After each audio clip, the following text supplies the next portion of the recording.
문학 140쪽이에요.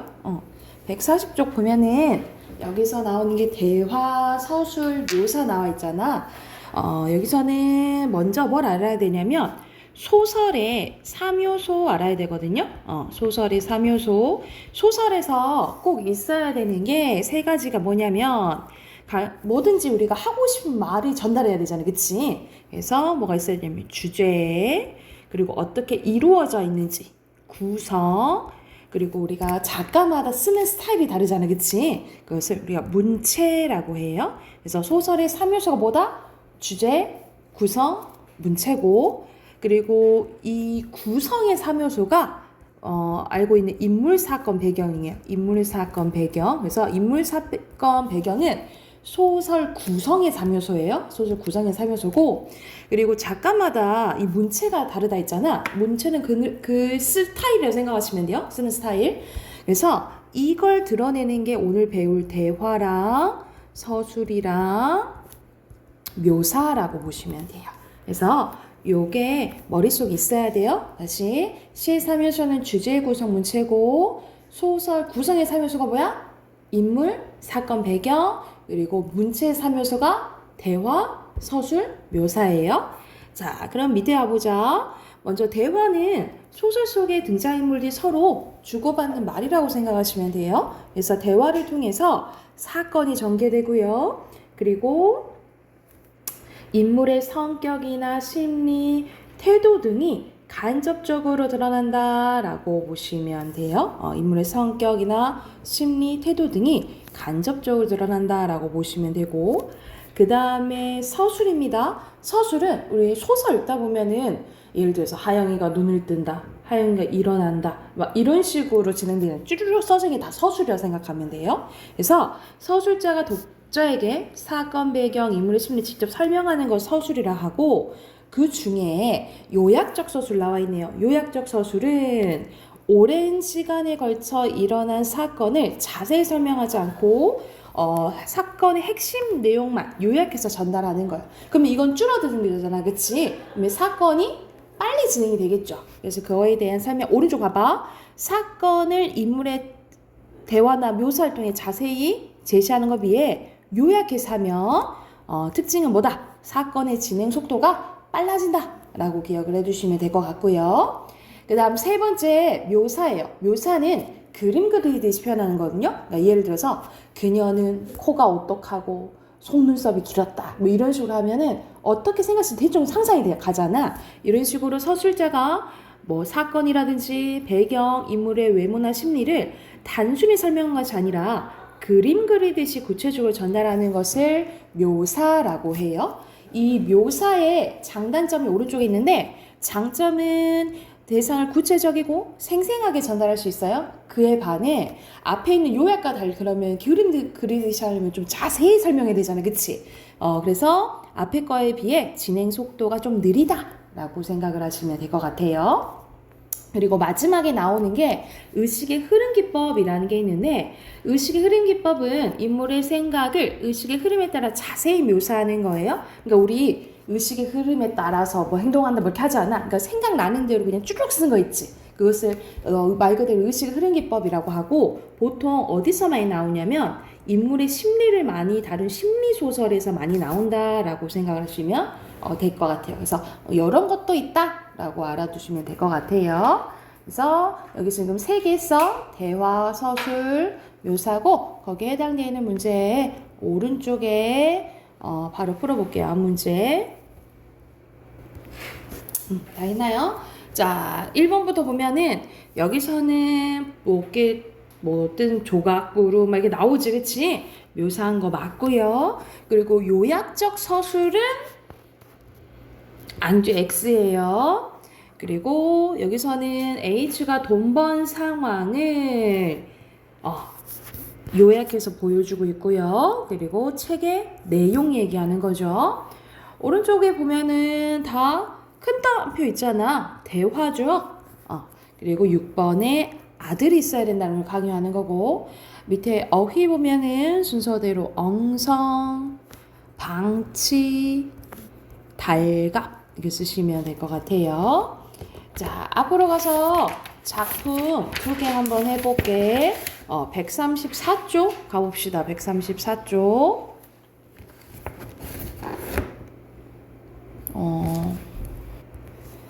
134쪽 보면은 희곡이 하나 나와 있거든. 희곡이 아니란다. 희곡이란다. 시나리오거든요. 여기서 S샵하면 장면 번호 얘기하는 거야. 그래서 이거는 갈래로 치면 시나리오입니다. 시나리오에서 그것을 이제 참고하면서 내용 봐보면 내용은 좀 간단하거든요. 자, 앞부분 줄거리 보면은 중학교 육상부인 차은은 필리핀에서 온 새엄마와 아빠 그리고 남동생과 함께 살고 있습니다. 학교 육상부가 해체되자 코치는 남은 학생 데리고 육상부가 있는 다른 도시로 올라가고 차는 육상을 계속하기 위해서 코치를 따라 가겠다고 합니다. 근데 아버지는 이를 반대하고 분노한 차는 가출을 합니다. 엄마는 한밤중에 버려진 배 옆에서 놀던 차안을 발견하고 뾰루퉁한 차안을 달리기 위해서 서울로 향하게 됩니다. 달리는 트럭 안이네. 국도를 빠르게 달리는 트럭 안. 엄마가 트럭을 운전하고 그 옆에 앉은 차안입니다. 아빠한테 전화해야겠다. 여보세요? 이 차안이랑 같이 있어요. 차안이랑 서울 놀러 가려고. 아니, 내 딸하고 놀러 가는데 무슨 상관이냐고. 내가 내 딸하고 같이 놀러 가는데 당신이 무슨 상관이냐고. 동민이나 잘 챙겨요. 알았어요. 그런데 갑자기 전화 벨소리가 울려요. 그러니까 엄마가 전화하는 척 이제 연기를 한 거지, 그치? 여보세요? 하면서 이제 차는 그걸 보고 이제 조금 웃겨해요.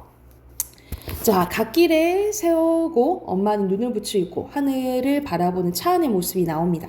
경기장 입구, 잠겨있는 입구, 엉성하게 닫혀있는 셔터와 바닥 사이에 작은 틈이 있다.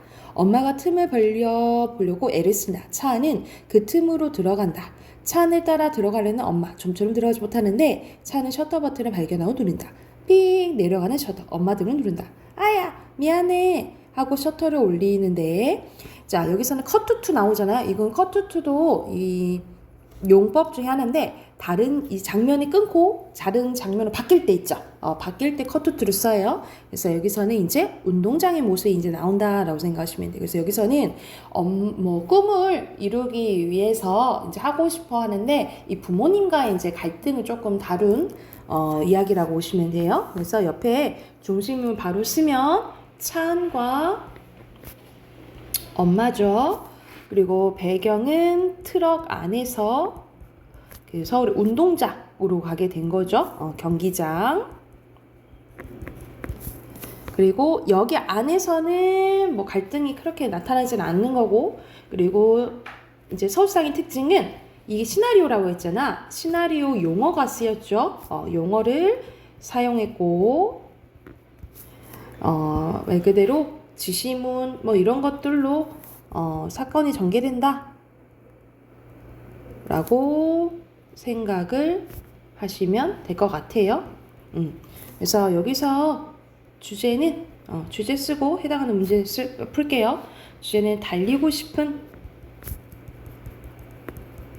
소망을 가진 청소년의 성장을 다룬 이야기라고 보시면 됩니다.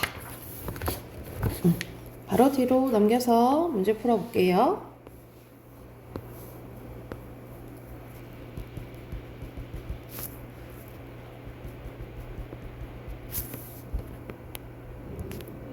음. 1번에 대사 지시문이고요.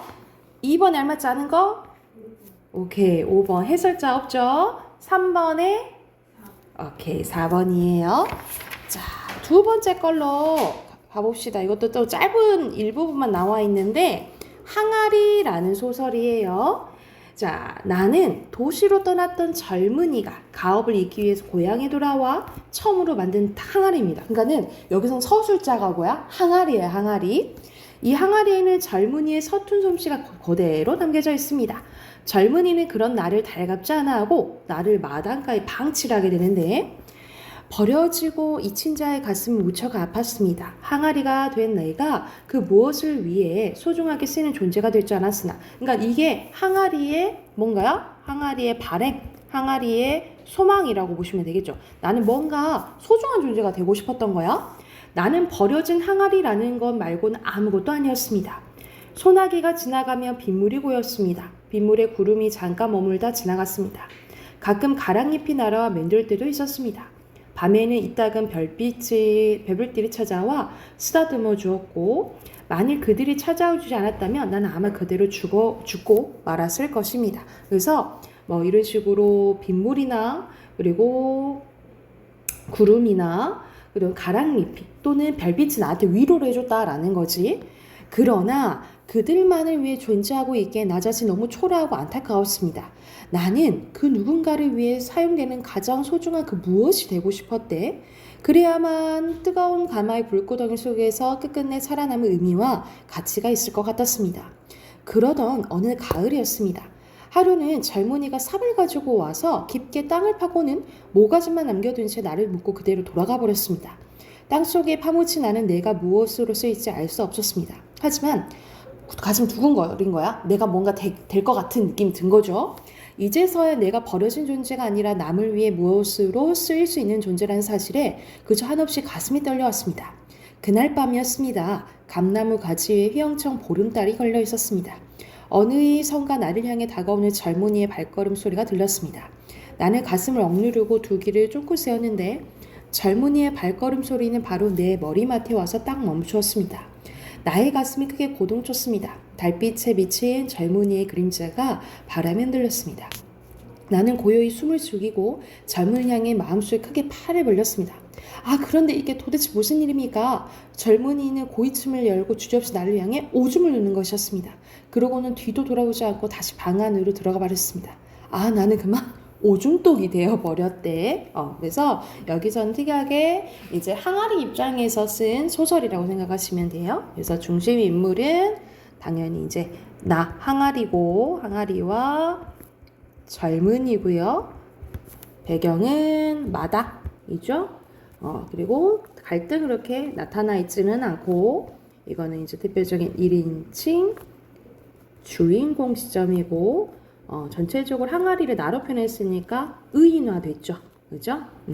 그래서 주제는 얘는 자꾸 이제 존재가 조금 소중한 존재가 되고 싶어 하는 거죠. 그래서 여기서는 존재의 의미와 가치에 대해서 이야기했다라고 보시면 돼요. 옆에 또 네 문제 풀어볼게요.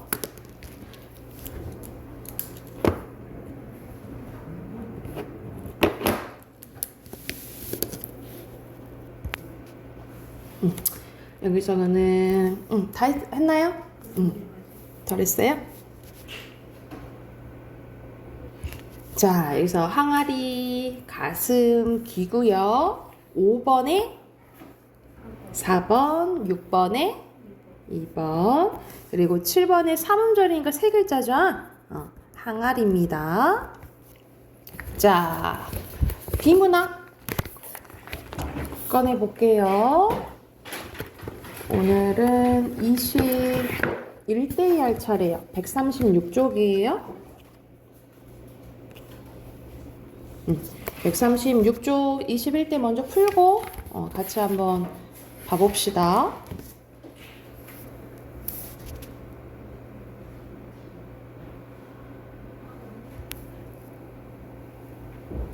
음. 136쪽부터 중심 문장의 핵심 봐보자. 자, 우리 생활에서 없어서는 안 될 필수적인 것을 하나 꼽으면 돈이죠. 편의점에 가서 과자를 산다고 생각해보자. 우리가 과자 한 봉지를 골라 계산하기 위해서 10,000원짜리 지폐를 내면은 점원은 5,000원짜리 1,000원, 5,000원 혹은 1,000원짜리 지폐와 동전으로 거스름돈을 줄 것이다. 이처럼 우리가 사용하는 다양한 모양의 돈은 언제부터 사용되었을까? 옛날 사람들 우리와 같은 돈을 사용했을까? 라는 의문제기인데 여기서 우리가 이제 돈을 쓰는 것에 대한 예시가 나온 거죠. 그래서 포괄한 문장을 첫 번째 문장으로 보고요. 핵심은 돈입니다. 우리가 돈을 또 화폐라고도 하는데요. 화폐는 시대마다 모양, 이름, 가치가 모두 달랐대. 기록에 따르면 우리나라에서 화폐가 처음 사용된 것은 삼국시대 이전이라는데요. 조선시대의 역사서인 동국사력과 해동 역사에는 삼국시대 이전에 최초의 화폐격인 자모전을 사용했고 동전 등을 만들었다는 기록이 있습니다. 하지만 많은 학자들은 삼국시대까지는 화폐가 만들어졌어도 쌀 등의 물품을 통해 주로 거래가 이루어졌을 거라고 보고 있다라는 거예요. 그래서 여기서는 화폐에 대해서 나오는데 화폐는 시대마다 달랐다라는 내용입니다. 핵심은 화폐예요. 유물로 남아있는 우리나라의 가장 오래된 화폐는 무엇일까? 바로 고려시대 때 만든 권온중보래요. 고려시대의 권온중보는 중국 당나라의 권온중보를 본뜬 것이지만 뒷면에 동국이라는 글자를 새겨 고려화폐임을 나타냈대. 수도인 개성에서는 권온중보가 활발히 사용되었지만 다른 지역에선 여전히 쌀 등이 거래수단으로 더 많이 사용되고 있어서 이 화폐가 전국적으로 사용되지는 못했대요. 그래서 여기서는 가장 오래된 화폐는 권온중보예요. 그리고 핵심은 권온중보로 볼게요. 조선 후기에 이르러서 화폐가 전국적으로 사용되었는데 이때 동그란 모양의 안쪽에 네모난 구멍이 뚫려있는 엽전인 상평통보가 많이 쓰였습니다. 그래서 그림에도 사진으로 나와 있죠. 인조 때 처음 만들어진 이 상평통보는 숙종 때 서울과 일부 지역으로 시작으로 점차 퍼져 전국적으로 사용되게 됐대요. 그래서 여기서는 상평통보가 핵심어겠죠. 조선 말기에는 서양의 동전을 본뜬 대동은전 그리고 당호전 등이 있었는데 그 후 일제강점기 때 조선은행에서 발행한 화폐가 사용되다가 광복후 한국은행에서 발행한 1,000원 그리고 100원권을 시작으로 우리나라의 지폐가 널리 사용됐다라는 내용이에요. 그래서 여기서는 그냥 첫 번째 문장을 중심 문장으로 볼게요. 핵심은 화폐입니다. 그래서 여기서는 우리나라 화폐 사용이 언제 이제 일어났냐에 대한 설명이 있거든요. 그래서 그 시작이 이 문단이죠. 그래서 이 문단을 중심 문단으로 보고 요약은 우리나라의 화폐 사용 쓰시면 되고 그게 언제였다는 거예요? 삼국 시대에 이전이었다는 거죠. 그래서 주제는 우리나라의 화폐 역사입니다. 1번의 순서대로 돈, 화폐, 그리고 2번도 화폐, 3번에 적절한 거 몇 번? 2번. 4번은요? 3번. 5번에 2번. 오케이. 자, 두 번째 거는 집에 대해서 나오네요. 이것도 바로 봐볼게요. 대부분의 건물은 창문을 가지고 있죠. 건물의 창문은 실내에 빛을 들여오기도 하고 바람을 통하게 하기도 합니다. 어떤 나라에서는 건물을 짓고 경치가 좋은 쪽으로 창문을 낸다고 하는데 우리나라에서는 건물이 햇빛을 받는 방향에 따라서 창문을 냅니다. 그렇다면 어떤 방향으로 창문이 난 집이 좋은 집일까 하고 의문제겠네요. 그래서 여기서는 마지막 문장이 중심 문장이고 핵심은 어떤 방향입니다. 우리나라 사람들이 가장 선호하는 방향은 남향입니다. 남쪽으로 난 집, 즉 남향집에서 남향집에서는 하루 종일 집안에 햇빛이 잘 들어오기 때문에 추운 겨울에는 따뜻하고 해가 더 이상 들어오지 않을 때는 불을 켜지 않아도 되므로 에너지를 절약할 수 있대. 하지만 햇빛이 바로 들어오기 때문에 가구 등이 상한다는 단점이 있는데요.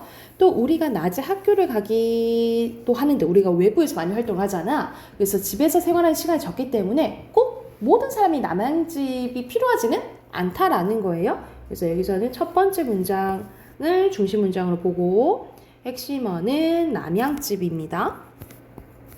우리나라 사람들은 북향집을 선호하진 않지만 서양 사람, 특히 10층 이상 위치한 집에 사는 사람들은 북향집을 이제 선호하는데 북향집에서는 하루 종일 받는 햇빛의 양이 남향만큼은 많지 않은데 그러나 실내에 들어오는 빛이 산란광이고 그 양이 거의 일정하기 때문에 가구도 거의 상하지 않고 집 안팎의 경치가 아름답게 보인다는 장점이 있습니다. 그래서 미술관이나 이 사무용 건물이 북향에 많대요. 미술관에서는 전시하고 있는 작품들을 잘 보여줄 수 있는 일정하고 풍부한 산란광이 필요하기 때문에 북향을 선호한대요.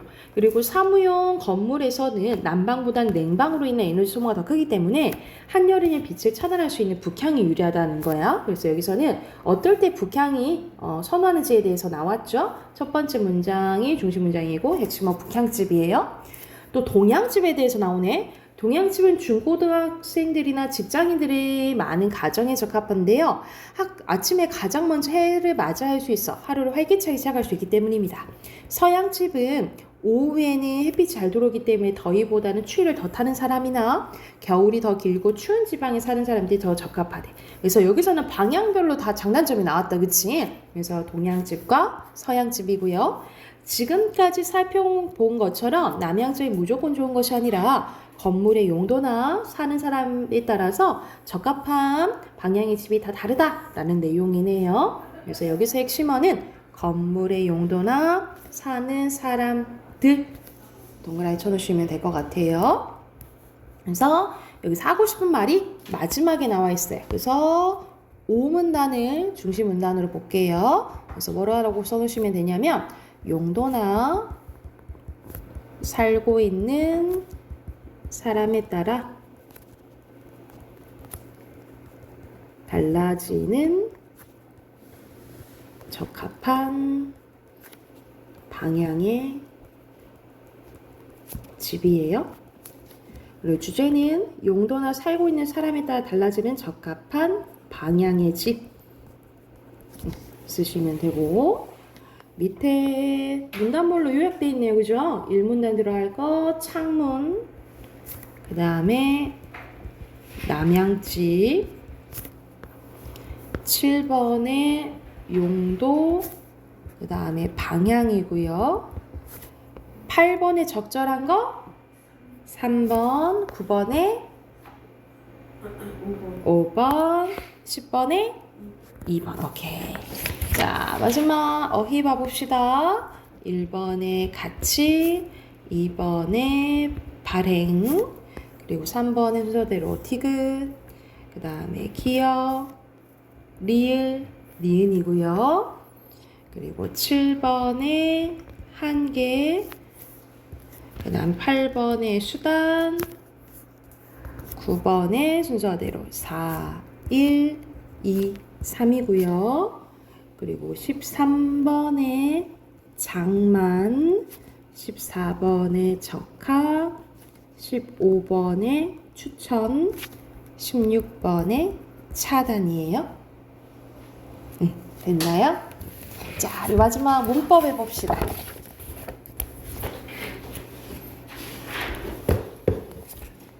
문법 오늘 116쪽 할 차례예요. 116쪽.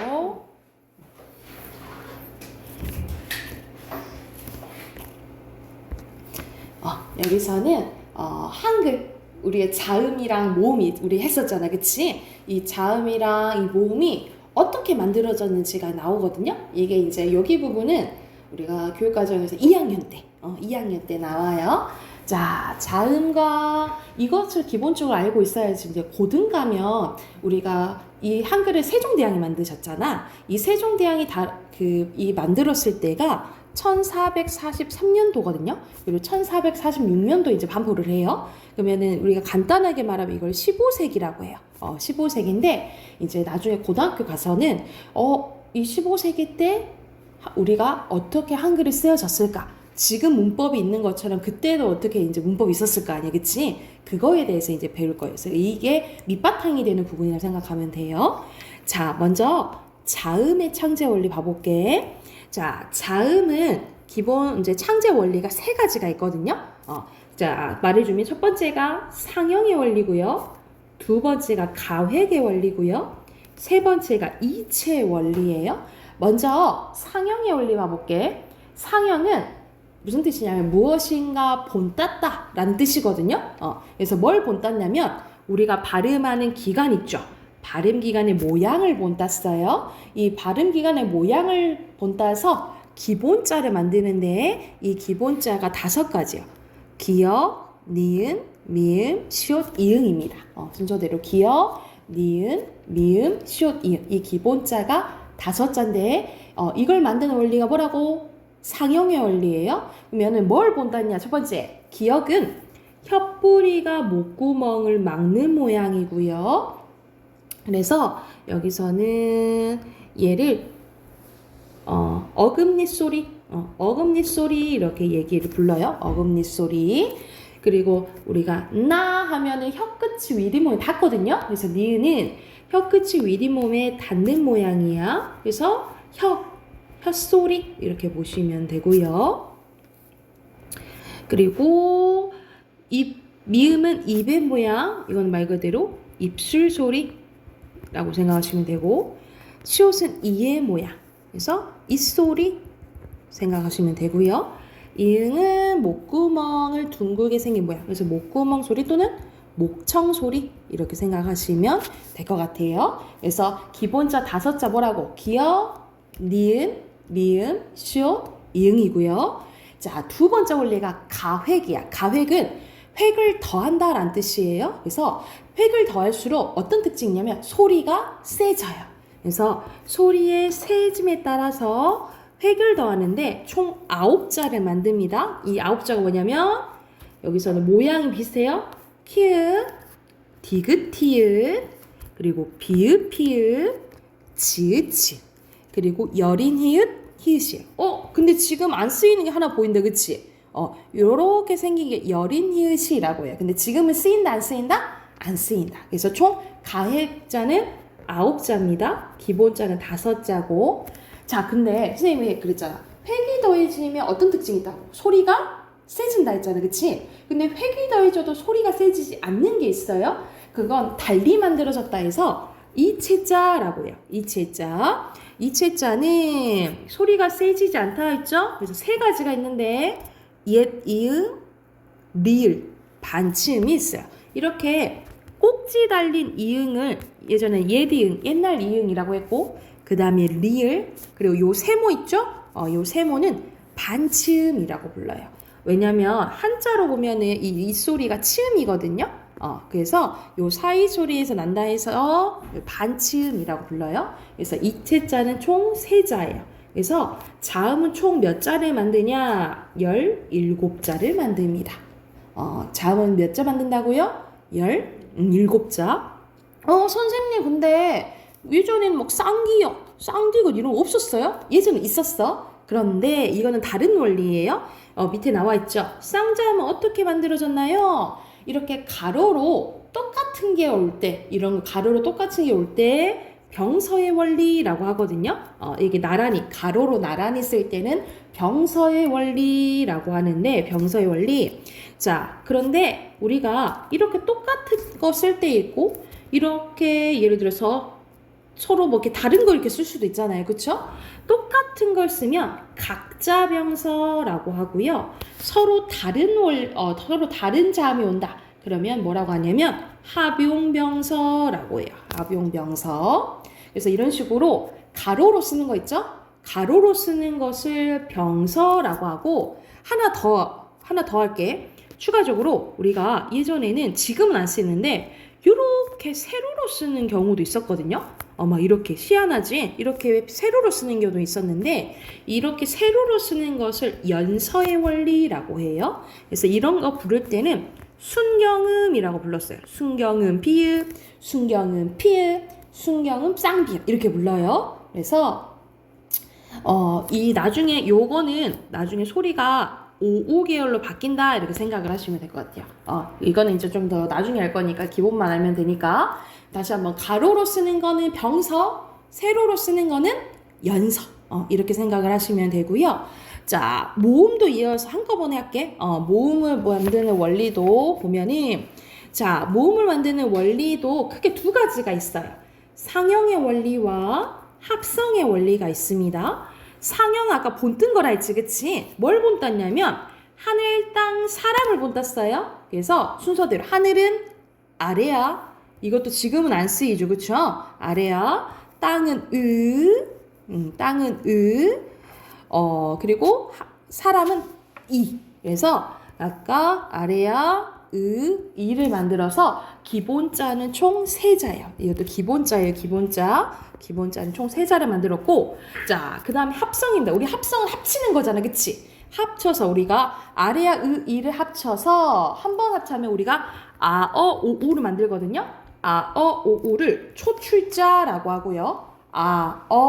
우를 초출자. 이 우에다가 아래아를 한 번 더 합쳐. 그러면 야여요유가 되는데 이 야여요유를 제출자라고 합니다. 그래서 이 초출자와 제출자를 합쳐서 합성의 원리로 총 8자를 만들어요. 그래서 모음은 총 11자를 만듭니다. 그래서 아까 자음은 17자라 했죠. 그리고 모음은 11자야. 그러면 총 28자를 만들어요. 근데 안 쓰이는 게, 지금 안 쓰이는 거는 자음은 아까 뭐 있었어? 예린이읒, 예디응, 반침 있었죠. 그쵸? 그리고 모음에는 아래아 있었어요. 그래서 지금 쓰이는 건 24자다. 이렇게 생각하시면 될 것 같아요. 여기가 됐나요? 그러면 선생님, 또, 그럼 지금 예, 뭐, 의, 이런 거 없었어요? 이것도 있었어요. 이건 또 다른 원리인데, 이런 것들은 합용의 원리라고 보시면 돼요. 나머지 모음은 합용의 원리로 만들었다라고 생각하면 돼. 나머지 모음들은. 그런데 이건 기본적인 원리는 크게 상형의 원리와 합성의 원리라 생각하시면 돼요. 이해됐을까요? 그러면 뒤로 넘겨서 빈칸 넣고 해당되는 문제 풀게요. 1번에는 니은이고요. 2번에 입, 3번에 지읒, 4번에 목구멍, 그리고 5번에 제출자, 6번에 하늘, 7번에 의, 8번에 사람. 이거 밑에 보면은 이거 기본 원리가 뭐라고? 기본자 만드는 거 무슨 원리였지? 상형의 원리죠. 본딴 거 상형의 원리. 요거는 획을 더하니까 생각해내. 우리가 더할 가짜거든요. 그래서 획을 더한다는 뜻이야. 가획의 원리. 그리고 이거는 가로로 쓰는 거. 그렇지. 병서의 원리. 이해됐을까요? 그러면 우선 지금 116, 우선 117 풀고 답 확인하고 넘어갈게요. 우선 116, 117 풀어봅시다.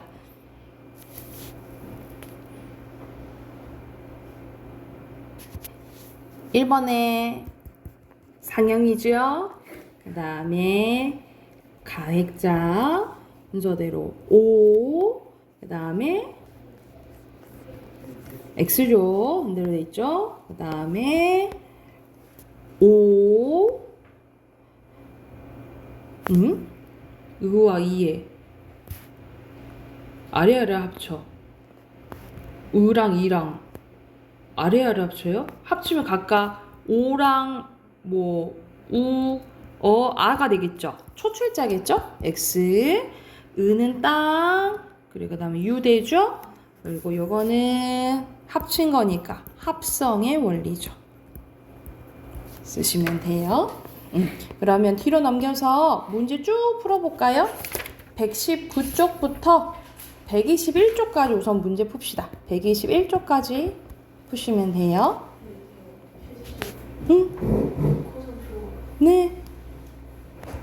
자, 선생님 쭉 불러줄게. 틀린 거 확인해 봅시다. 1번에 3번, 2번에 발음 기관, 3번에 5번, 4번에 3번, 5번에 3번, 6번에 옛, 이응, 리을, 반침, 그 다음에 7번에 3번, 8번에 1번, 9번에 1번, 10번에 합성의 원리, 그리고 11번에 2번, 12번에 1번, 13번에 4번, 14번에 2번, 15번에 3번, 16번에 4번, 17번에 5번.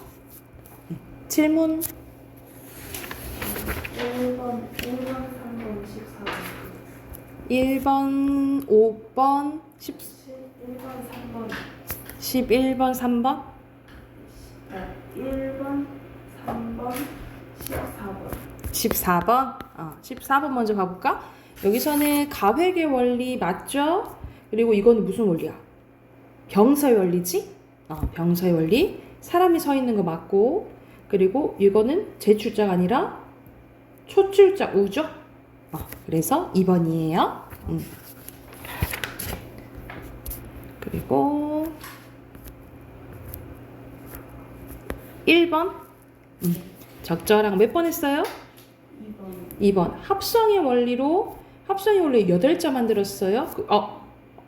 이건 자음 글자에 대한 거잖아. 그치? 이거는 모음에 대한 설명이고 이거 숫자도 틀렸네. 그치? 상의 원리는 5자 만들었고 가획자 있죠? 그리고 소리의 세기를 반영해서 가획자 만든 거예요. 그리고 합한 거 아니고 가획의 원리잖아. 그치? 그리고 4번? 3번. 3번이었어? 3번만 보면 될까요? 자, 여기서는 기본자 중에 하나예요. 기본자는 기역, 니은, 미음, 시옷, 이응 얘기하는 거거든요. 근데 혀 끝이 윗잇몸에 닿는 모양은 니은 얘기하는 거야. 그럼 니은 들어간 거?